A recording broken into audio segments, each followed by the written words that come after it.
VN Aditya గారిని మాట్లాడవలసిందిగా కోరుతున్నామండి. BVS Ravi గారు మాట్లాడతారు ముందుగా. ఓకే. అందరికీ నమస్కారం.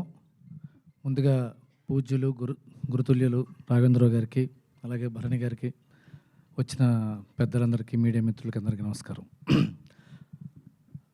ఈ సినిమాలో అన్నిటికంటే ఇంపార్టెంట్ పాయింట్గా డిస్కస్ చేసిన సోషల్ స్టిగ్మా గురించి మీ సినిమా తీయటం చాలా గొప్ప విషయం.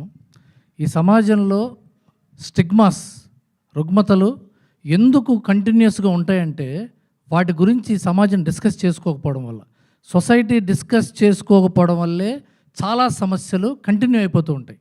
అలా ధైర్యంగా డిస్కస్ చేసిన సినిమా సర్కార్ నౌకరీ.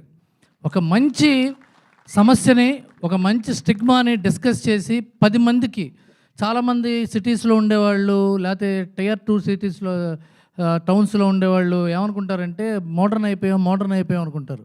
మోడర్న్ ఎప్పుడవుతుందంటే విలేజ్ మూమెంట్ వస్తే మోడర్న్ అవుతుంది. విలేజ్లో నాలెడ్జ్ పెరిగితే మోడర్న్ అవుతుంది.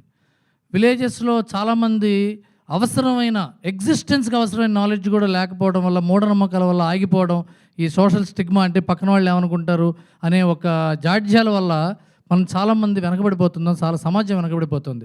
అలాంటి ఒక సబ్జెక్ట్తో సినిమా తీయటం అనేది చాలా గొప్ప విషయం శేఖర్.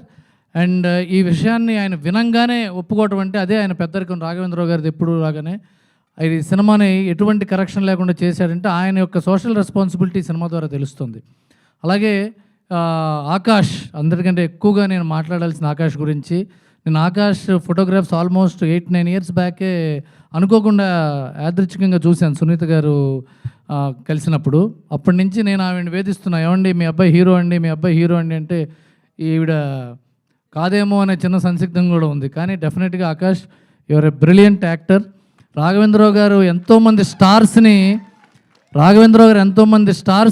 ఇంట్రడ్యూస్ చేశారు, అది అందరికీ తెలిసిన విషయమే. కానీ ఒక గొప్ప నటుడిని కూడా, చాలా భవిష్యత్తున్న నటుడిని ఇంట్రడ్యూస్ చేస్తున్నారు. ఇందాక సునీత గారు, మా అబ్బాయి స్టార్ అవ్వకపోయినా పర్వాలేదు, మంచి యాక్టర్ అయితే బాగుండు అనిపించింది. మంచి యాక్టర్లు ఎప్పుడు గొప్ప స్టార్స్ అవుతారు, ఎందుకంటే గొప్ప స్టార్స్ ఎప్పుడు మంచి యాక్టర్లే.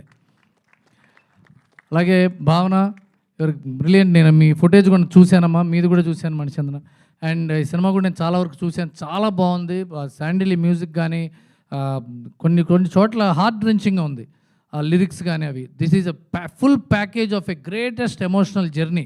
సినిమాలు అనగానే ఒక 100 సార్లు నవ్వుకోవటం, ఒక 3 సార్లు డ్యాన్సులు చూడటం, ఫైట్లు చూడటం మాత్రమే కాదు, హృదయాన్ని అద్దుకోవటం, ఒక బరువుతో బయటికి వెళ్ళడం. సినిమా యొక్క ప్రధాన ఉద్దేశం ఒక బరువుతో బయటికి వెళ్ళడం. అలాంటి ఒక విశిష్టమైన బరువుని ఇవ్వబోతున్న సినిమా ఇది. గురువుగారు, భరణి గారు లాంటి వాళ్ళు కూడా ఈ సినిమా చేయడంతో దీని యొక్క విలువ పెరిగింది. అందరూ January 1 ఒక మంచి సినిమా చూద్దాం. కృతజ్ఞతలు. థ్యాంక్ యూ అండి.